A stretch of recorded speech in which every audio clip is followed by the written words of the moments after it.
คลิปนี้พาพี่น้องใส่ถนนเส้นหลังโรงเรียนบ้านนางัวครับมุ่งหน้าตรงออกไปจะไปถนน4 เลนถนนเส้นหลักของเขตเทศบาลนางัวอำเภอน้ำโสมพุ่นล่ะครับพี่น้องเพราะว่าจะพาพี่น้องมาเบิ่งวิวในถนนเส้นของหลังโรงเรียนบ้านนางัวฝั่งซ้ายมือกับบ้านเรือนคน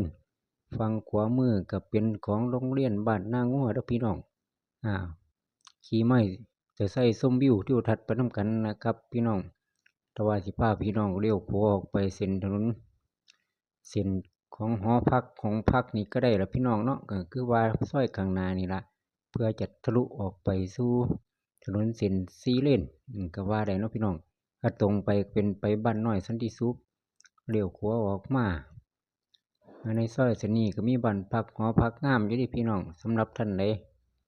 อยากมีห้องพักเนาะพี่น้องเบิ่งเปียงพี่น้องกับพ่อได้วิวได้เศร้าได้เบิ่งอยู่ดอกเนาะ